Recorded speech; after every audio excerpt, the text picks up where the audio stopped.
출애굽기 28장. 너는 이스라엘 백성 가운데 내 형 아론과 그의 아들들인 나답과 아비후와 엘르아살과 이다말을 불러내어 나를 섬기는 제사장이 되게 하라. 너는 내 형 아론에게 거룩한 예복을 만들어 입혀 품위와 아름다움이 풍기게 하라. 그런 일에 내가 특별한 재능을 준 모든 기능공들을 불러 아론의 옷을 만들게 하고 그를 거룩하게 하여 제사장으로서 나를 섬기게 하라. 그들이 만들 예복은 가슴패와 앞치마, 비슷한 에봇과 긴 속옷과 에봇 속에 받쳐 입는 겉옷과 관과 띠이다. 그들은 내 형 아론과 그의 아들들을 위해 이와 같은 거룩한 옷을 만들어 그들이 제사장으로서 나를 섬길 수 있도록 해야 한다. 그 기능공들이 사용할 재료는 금실과 청색, 자색, 홍색 실과 그리고 가늘게 꼰 배실이다. 에봇은 금실과 청색, 자색, 홍색 실과 가늘게 꼰 배실을 정교하게 섞어 짜서 만들고 또 2개의 어깨바지를 만들어 에봇의 앞판과 뒷판의 양쪽 끝에 달아 서로 연결하라. 그리고 에봇 위에 매는 허리띠는 에봇을 짤 때와 같은 방법으로 금실과 청색, 자색, 홍색 실과 가늘게 꼰 배실로 정교하게 에봇에 붙여 짜야 한다. 너는 호마노 2개를 가져다가 야곱의 12 아들의 이름을 나이 순에 따라 한 호마노에 6씩 새겨라. 그 이름을 새길 때는 보석 세공이니 인장 반지를 새기듯이 새겨야 한다. 그런 다음 너는 그 2 보석을 금태에 물리고 그것을 에봇의 2 어깨바지에 달아 이스라엘 12 지파의 상징으로 삼아라. 이와 같이 아론은 나 여호와 앞에서 기념으로 그들의 이름을 2 어깨에 달고 다녀야 한다.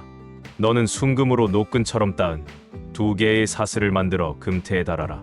너는 에봇을 짤 때와 같은 방법으로 판결 가슴패를 금실과 청색, 자색, 홍색 실과 가늘게 꼰 배실로 정교하게 짜서 만들어라. 그리고 그 짠 천을 2 겹으로 겹쳐서 가로 세로 각각 한 뼘씩 네모 반듯하게 하고 그것에 4줄의 보석을 물려라. 첫째 줄에는 홍옥, 황옥, 녹주석, 둘째 줄에는 홍수정, 청옥, 금강석, 셋째 줄에는 호박, 백만호, 자수적, 넷째 줄에는 감람석, 호마노, 벽옥을 물려라. 너는 이 모든 보석을 다 금태에 물려야 한다. 너는 이 12 보석의 인장 반지를 새기듯이 이스라엘 각 지파를 대표하는 야곱의 12 아들의 이름을 하나씩 새겨라.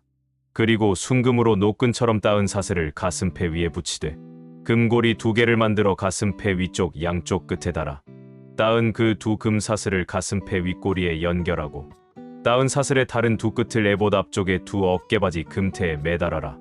또 금고리 2개를 더 만들어 그 고리가 잘 보이지 않도록 가슴패 양쪽 아래 끝 안쪽에 달아라.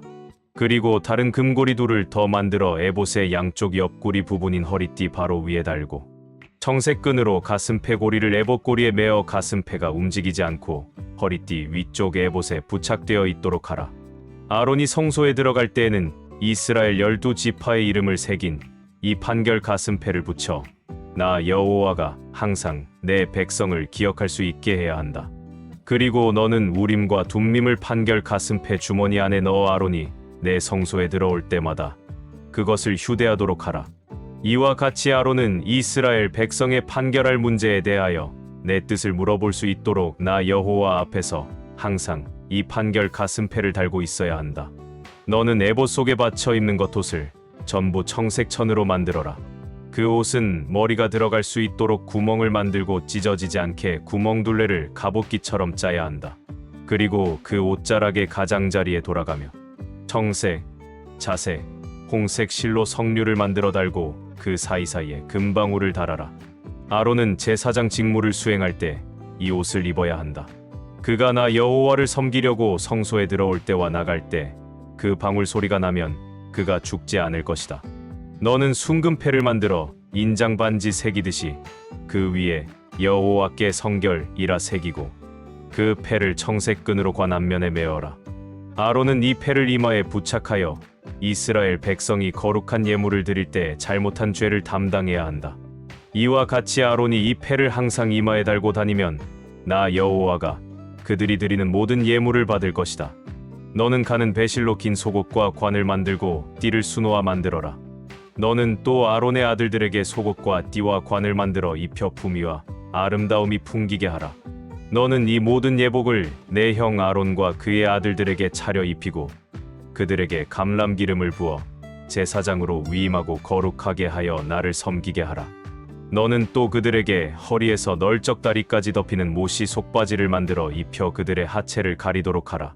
아론과 그의 아들들이 성막에 들어갈 때에나 제단에 가까이 가서 거룩한 곳에서 섬길 때에 이 속바지를 입어야만 하체를 드러낸 죄로 죽지 않을 것이다. 이것은 아론과 그의 후손이 영구히 지켜야 할 규정이다. 요한복음 7장. 그 후 예수님은 갈릴리 지방에서만 다니시고 유대 지방에는 다니고 싶어 하지 않으셨다. 이것은 유대인들이 자기를 죽이려고 했기 때문이었다. 마침 유대인들의 명절인 초막절이 가까워지자 예수님의 동생들이 예수님께 이렇게 말하였다. 여기를 떠나 유대로 가십시오. 그래서 형님이 하시는 일을 제자들도 보게 하십시오. 세상에 알려지기를 바라는 사람치고 자기가 하는 일을 숨기는 사람은 없습니다. 이왕 이런 일을 하실 바에는 형님 자신을 세상에 나타내십시오. 그들이 이렇게 말한 것은 예수님의 친형제인 그들도 예수님을 믿지 않았기 때문이다. 그래서 예수님이 그들에게 말씀하셨다. 내 때는 아직 오지 않았지만 너희 때는 언제든지 준비되어 있다. 세상이 너희는 미워할 수 없어도 나는 미워한다. 이것은 내가 세상의 일이 악하다고 증거하고 있기 때문이다. 너희는 어서 명절을 지키러 올라가거라. 나는 아직 때가 되지 않아서 지금 올라가지는 않겠다. 예수님은 이 말씀을 하시고 계속 갈릴리에 머물러 계셨다. 동생들이 명절을 지키러 올라간 후에 예수님도 올라가셨으나 사람들의 눈에 띄지 않게 몰래 가셨다. 명절이 되자 유대인 지도자들은 예수님이 어디 있느냐고 물으며 찾아다녔다. 그리고 군중들 가운데서 쑥덕거리는 소리가 많이 들렸다. 어떤 사람은 그는 좋은 사람이다 하였고 또 어떤 사람은 아니야. 그는 백성을 속이고 있어 하였다. 그러나 유대인 지도자들을 두려워하여 아무도 예수님에 대해서 터놓고 말하는 사람이 없었다. 명절 기간이 거의 절반쯤 지났을 때 예수님은 성전으로 올라가 가르치기 시작하셨다. 그러자 유대인 지도자들은 제대로 공부한 사람도 아닌데 어떻게 저렇게 많은 것을 알고 있을까 하고 말하며 신기하게 여겼다. 그때 예수님이 이렇게 말씀하셨다. 내 교훈은 내 것이 아니라 나를 보내신 분의 것이다. 누구든지 하나님의 뜻을 실천하고자 하면 내 교훈이 하나님에게서 온 것인지 내가 마음대로 말한 것인지 알게 될 것이다. 자기 마음대로 말하는 사람은 자신의 영광만을 추구하지만 자기를 보내신 분의 영광을 위해 일하는 사람은 진실한 사람이다. 그런 사람에게는 거짓이 있을 수 없다. 모세가 너희에게 율법을 주지 않았느냐? 너희는 한 사람도 그 율법을 지키지 않으면서 왜 나를 죽이려 하느냐? 이 말에 군중들이 당신은 귀신이 들렸소. 누가 당신을 죽이려 한단 말이오? 하고 대답하자 예수님이 다시 말씀하셨다. 내가 안식일에 한 가지 기적을 행했다고 너희는 모두 놀라고 있다. 모세가 너희에게 할례를 주었다는 이유로 사실 할례는 모세에게서 나온 것이 아니라 너희 옛 조상들에게서 시작된 것이지만 너희는 안식일에도 할례를 베풀고 있다. 모세의 율법을 어기지 않으려고 안식일에도 사람이 할례를 받는데 내가 안식일에 아픈 사람을 완전하게 고쳐주었다고 너희가 내게 화를 내느냐? 겉모양만 보고 판단하지 말고 올바른 표준으로 판단하라. 그때 어떤 예루살렘 사람들이 이렇게 말하였다. 이 사람은 당국에서 죽이려고 하는 사람이 아니냐? 이 사람이 터놓고 말해도 그들이 말 한마디 못하는 것을 보니 지도자들도 이 사람을 진짜 그리스도로 알고 있는 것이 아닐까? 그러나 그리스도가 오실 때는 어디서 오실지 아무도 모른다고 했는데 우리는 이 사람이 난 곳을 알고 있지 않은가? 그때 성전에서 가르치고 계시던 예수님이 큰 소리로 말씀하셨다. 그렇다. 너희는 나를 알고 또 내가 어디서 온 것도 알고 있다. 그러나 나는 내 마음대로 온 것이 아니다. 나를 보내신 분이 따로 계신다. 그분은 참되신 분이시다. 너희는 그분을 모르지만 나는 알고 있다. 이것은 내가 그분에게서 왔고 그분은 나를 보내셨기 때문이다. 그 말을 듣고 유대인 지도자들이 예수님을 잡으려고 하였으나 한 사람도 그분에게 손을 대지 못한 것은 아직 그분의 때가 되지 않았기 때문이었다. 군중들 가운데 많은 사람들이 예수님을 믿고 이렇게 말하였다. 그리스도께서 오신다고 해도 이분이 행하신 것만큼 많은 기적을 베푸실 수 있겠는가? 바리새파 사람들은 군중들이 예수님의 대하여 수군거리는 소리를 들었다. 그래서 그들과 대제사장들은 예수님을 잡아오라고 성전 경비병들을 보냈다. 그때 예수님은 내가 조금만 더 너희와 함께 있다가 나를 보내신 분에게 돌아간다. 너희는 나를 찾아도 만나지 못할 것이며 내가 있는 곳에도 오지 못할 것이다 하고 말씀하셨다. 그러자 유대인 지도자들이 서로 말하였다. 이 사람이 어디로 가기에 자기를 찾지 못할 것이라고 하는가? 그리스에 흩어져 사는 유대인들에게 가서 그리스 사람들을 가르치겠다는 건가? 우리가 찾아도 만나지 못하고 또 그가 있는 곳에는 우리가 갈 수도 없다니. 도대체 그 말이 무슨 뜻일까? 축제 분위기가 절정에 달한 명절 마지막 날에 예수님은 서서 이렇게 외치셨다. 누구든지 목마른 사람은 다 나에게 와서 마셔라. 나를 믿는 사람은 성경 말씀대로 그 마음속에서 생수의 강이 흘러나올 것이다. 이것은 예수님을 믿는 사람들이 앞으로 받을 성령에 대하여 하신 말씀이었다. 예수님이 아직 영광을 받으시지 않았기 때문에 성령께서 아직 사람들 가운데 계시지 않았다. 예수님의 이 말씀을 듣고 어떤 사람은 이분이야말로 오실 바로 그 예언자이다 하고 말하기도 하고, 또 이분은 그리스도이다 하고 말하는 사람도 있었으며, 또 어떤 사람은 그리스도가 어떻게 갈릴리에서 나올 수 있겠느냐? 성경에는 그리스도가 다윗의 후손 가운데서 다윗이 살던 베들레헴에서 나실 것이라고 되어 있지 않으냐? 하고 말하기도 하였다. 이와 같이 사람들은 예수님에 대해서 서로 의견이 엇갈렸다. 그들 가운데는 예수님을 잡아가고 싶어하는 사람도 있었으나 예수님께 손을 대는 사람은 아무도 없었다. 성전 경비병들이 그냥 돌아오자 대제사장들과 바리새파 사람들이 왜 그를 잡아오지 않았느냐? 하고 물었다. 그래서 그들은 지금까지 이 사람처럼 말하는 사람은 없었습니다 하고 대답하였다. 그러자 바리새파 사람들이 말하였다. 너희도 꼬임에 빠졌느냐? 유대 당국자들과 바리새파 사람 중에 그를 믿는 사람이 있었느냐? 율법을 모르는 이 군중들은 저주받은 자들이다. 그때 그곳에 있던 한 바리새파 사람, 곧 전에 예수님께 찾아간 일이 있던 니고데모가 우리 율법에는 사람을 판결하기 전에 먼저 그 사람의 말을 들어보고 그가 한 일을 알아보도록 되어 있지 않소? 하자. 그들은 당신도 갈릴리 사람이요? 성경을 찾아보시오. 갈릴리에서 예언자가 나온다는 말이 어디 있소? 하고 쏘아붙였다. 그러고서 사람들은 모두 자기 집으로 돌아갔다. 잠언 4장. 내 아들들아, 너희 아버지가 가르치는 말을 잘 들어라. 유의해서 들으면 깨달음을 얻을 것이다. 내가 너희에게 건전한 것을 가르친다. 너희는 나의 교훈을 저버리지 말아라. 나도 한때는 외아들로서 부모의 사랑을 받던 어린 시절이 있었다. 그때 나의 아버지는 이런 말씀으로 나를 교훈하셨다. 내가 하는 말을 기억하고 잊지 말아라. 내 명령을 지켜라. 그러면 내가 살 것이다. 지혜와 깨달음을 얻어라. 내 말을 잊어버리거나 무시하지 말아라. 지혜를 버리지 말아라. 지혜가 너를 보호할 것이다. 지혜를 사랑하라. 지혜가 너를 지킬 것이다. 지혜는 가장 소중한 것이다. 지혜를 얻어라. 그 어떤 것을 희생하고서라도 깨달음을 얻어라. 지혜를 찬양하라. 지혜가 너를 높일 것이다. 지혜를 고이 간직하라. 지혜가 너를 영화롭게 할 것이다. 지혜가 우아한 화관을 내 머리에 씌우고 영광스러운 면류관을 너에게 줄 것이다. 내 아들아, 내 말을 듣고 받아들여라. 그러면 내가 장수할 것이다. 내가 너에게 지혜와 옳은 길을 가르쳤으니 내가 걸어갈 때 내 걸음이 방해를 받지 않을 것이며 내가 달려갈 때에도 걸려 넘어지지 않을 것이다. 내 교훈을 잊지 말고 굳게 지켜라. 이것은 너의 생명과도 같은 것이다. 너는 악인들이 가는 곳에 가지 말고 그들의 행동을 본받지 말아라. 너는 악한 길을 피하고 그들의 길로 가지 말며 돌아서라.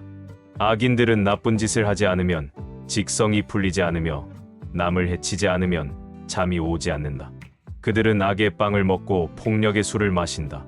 의로운 자의 길은 점점 밝아져서 완전히 빛나는 아침 햇빛 같으며 악인의 길은 캄캄한 어두움과 같아서 그들이 넘어져도 무엇에 걸려 넘어졌는지조차 알지 못한다.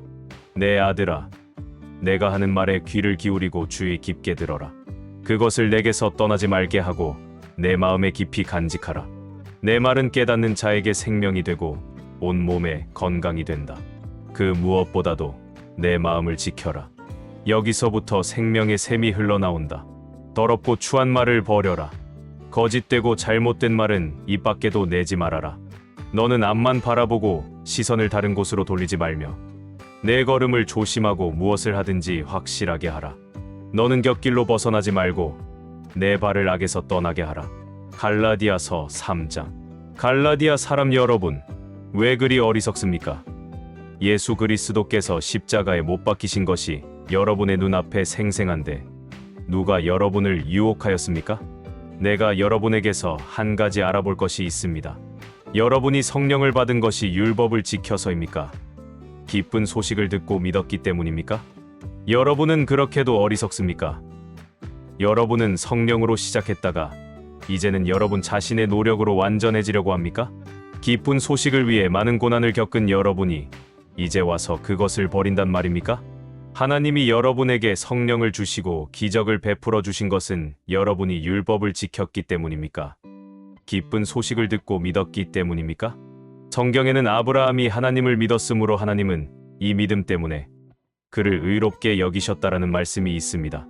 그러므로 믿음을 가진 사람들만이 진정한 아브라함의 후손이 된다는 것을 아십시오. 그리고 성경은 하나님이 믿음으로 이방인들을 의롭게 하실 것을 미리 내다보고 일찍이 아브라함에게 모든 민족이 너를 통해 복을 받을 것이다라는 기쁜 소식을 전했습니다. 그러므로 믿음으로 사는 사람은 믿음을 가진 아브라함과 함께 복을 받습니다. 율법을 지켜서 구원받으려는 사람은 모두 저주 아래에 있습니다. 그것은 율법책에 기록된 모든 것을 항상 지키지 않는 사람은 누구든지 저주를 받을 것이다라고 성경에 기록되어 있기 때문입니다. 그래서 하나님 앞에서는 아무도 율법으로는 의롭게 되지 못한다는 것이 분명합니다. 성경에도 의로운 사람은 믿음으로 살 것이다라고 기록되어 있습니다. 율법은 믿음에 근거한 것이 아닙니다. 오히려 성경은 율법을 지키는 사람은 율법으로 살 것이다라고 말합니다. 그리스도께서는 우리를 위해 십자가에 달려 저주를 받으심으로 우리를 율법의 저주에서 구해 주셨습니다. 성경에도 나무에 달린 사람마다 저주를 받은 자입니다라고 기록되어 있습니다. 이것은 그리스도 예수님 안에서 이방인들도 아브라함의 복을 받고 우리도 믿음으로 약속된 성령을 받도록 하기 위한 것입니다. 형제 여러분, 사람들끼리도 한번 맺은 계약은 아무도 취소하거나 변경하지 못합니다. 하나님은 아브라함과 그의 후손들에게 여러 차례 약속하셨는데 여러 사람을 가리켜 후손들에게라 하시지 않고 오직 한 사람을 가리켜 내 후손에게라고 하셨으니 바로 그리스도를 두고 하신 말씀입니다. 여기서 내가 말하려고 하는 것은 430년 후에 생긴 율법은 전에 하나님이 세운 계약을 취소시킬 수도 없고 그 약속을 무효로 할 수도 없다는 것입니다. 만일 우리가 받을 하늘나라의 축복이 율법에 의존한다면 그것은 더 이상 약속에 의존하지 않게 됩니다. 그러나 하나님은 약속을 통해서 아브라함에게 은혜로 그런 축복을 주신 것입니다. 그렇다면 율법을 주신 목적은 무엇이었습니까? 그것은 약속된 분이 오실 때까지 죄가 무엇인지를 깨닫게 하기 위한 것입니다. 그 율법은 천사들이 전해준 것을 사람이 받아 공포한 것입니다. 그러나 중재인을 필요로 했던 율법에는 두 당사자가 있어야 했지만 약속을 하는 데는 하나님 한 분이면 됩니다. 그러면 율법과 하나님의 약속은 서로 반대가 된다는 말입니까? 절대로 그렇지 않습니다. 만일 사람을 살리는 율법을 주셨다면 의롭게 되는 일이 율법을 통해서 이루어졌을 것입니다. 그러나 성경은 온 세상이 죄의 포로가 되었다고 선언하고 있습니다. 이것은 예수 그리스도를 믿는 믿음을 통해 약속된 것이 믿는 사람들에게 주어지도록 하기 위한 것입니다. 믿음의 때가 오기 전에는 우리가 죄의 포로가 되어 믿음이 계시될 때까지 갇혀 있었습니다. 그래서 율법은 우리를 그리스도에게로 인도하는 가정교사 구실을 하여 우리가 믿음으로 의롭다는 인정을 받도록 하였습니다. 믿음의 시대가 왔으므로 이제는 우리가 율법 아래 있지 않습니다. 여러분은 다 믿음으로 그리스도 예수님 안에서 하나님의 아들이 되었습니다. 누구든지 그리스도와 연합하는 세례를 받은 사람은 그리스도로 옷을 입은 것입니다. 여러분은 다 그리스도 예수님 안에서 하나가 되었으므로 유대인이나 그리스 사람이나 종이나 자유인이나 남자나 여자나 차별이 없습니다. 여러분이 만일 그리스도에게 속한 사람이라면 여러분은 아브라함의 후손이며 하나님이 약속하신 것을 받을 상속자들입니다.